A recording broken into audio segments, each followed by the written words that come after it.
amigos? Bienvenidos a Divulgantes, el lugar de encuentro entre las ciencias y las humanidades. Hoy vamos a hablar del científico como el genio solitario.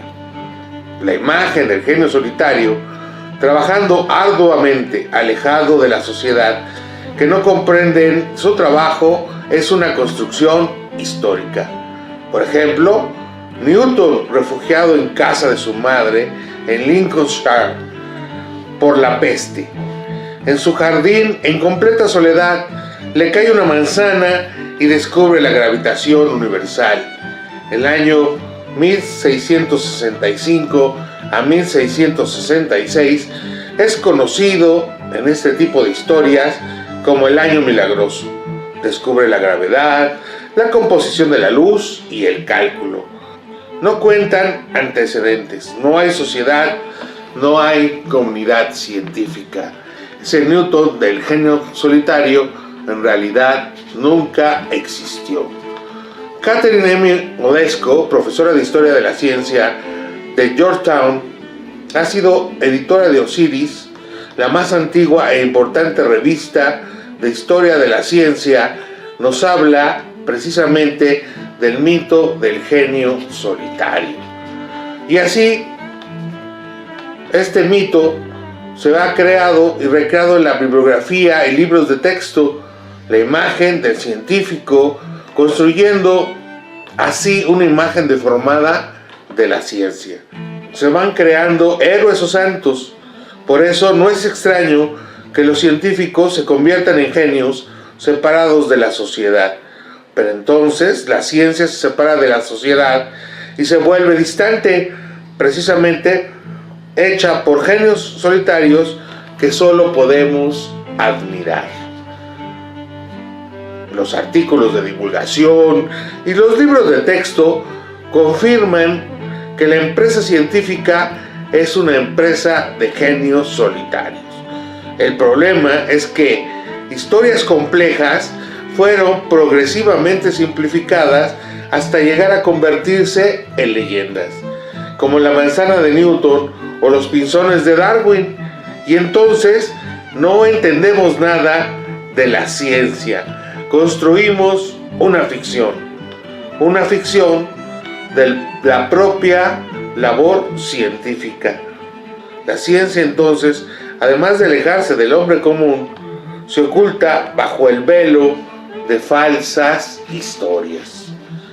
Se pierden los procesos, por ejemplo, la pregunta de quién descubrió el oxígeno, Presley o Lavoisier, o quién descubrió el electrón, J.J. Thomson, o fue una labor de conjunto de varios investigadores, no cuestiona los procesos científicos, procesos que no son tan claros y no se pueden relatar de manera sencilla basados en las ideas de una sola persona. Un problema adicional es que los sistemas de recompensa de la ciencia están pensados en individuos y así pasan a la historia dando nombre a los fenómenos. Las leyes de Kepler, las leyes de Mendel, la constante de Planck, el bosón de Higgs, o plantas y animales o elementos químicos que llevan los nombres propios de los descubridores. Esas historias del genio solitario, escritas y difundidas tanto por los propios científicos como por los historiadores, hace hoy muy difícil entender cómo opera y se produce el conocimiento científico, como un conjunto de interacciones complejas que son sustituidas por líneas temporales bien definidas y claras pero falsas. Este enfoque historiográfico se conoce como las historias de los grandes hombres, una historia de bronce. En este caso, una historia de bronce de la ciencia. Por ejemplo, muchas historias de la revolución científica son de ese tipo. La revolución científica es la nueva forma de hacer ciencia que va de Copérnico a Newton, saltando de hombre en hombre y de nombre en nombre. Copérnico, Galileo, Kepler y Newton Como avanzan los nombres, hay un camino claro para el avance del conocimiento. Y esos relatos, guiados por individuos y sus descubrimientos, recortan lo que fue la revolución científica. Ya no aparece en este relato, o ya queda sepultado por el propio peso de esos nombres, la complejidad de la investigación científica. La revolución científica queda entonces reducida a descubrimientos puntuales clave de cuando mucho 5 genios. Y por eso no podemos entender la construcción del conocimiento científico como una actividad social. Lo mismo pasa con otras historias, en el arte, en el movimiento ambientalista, etc.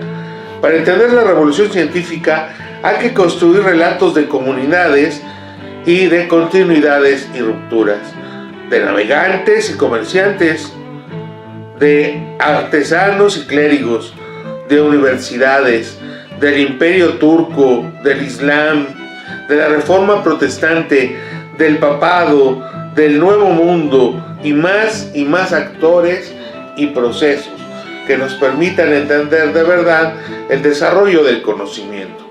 La ciencia no se hace en solitario, se hace en comunidad, se hace debatiendo y apoyando, formulando y reformulando, se hace en el tiempo y las geografías.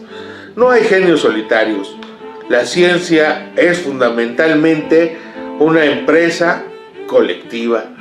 Y Newton estuvo rodeado de cartas, compañeros e informantes. No es solo un genio solitario. Bueno, esto fue todo por el video de hoy. No te olvides de suscribirte al canal y darle un like si te gustó el video. Hasta luego, amigos.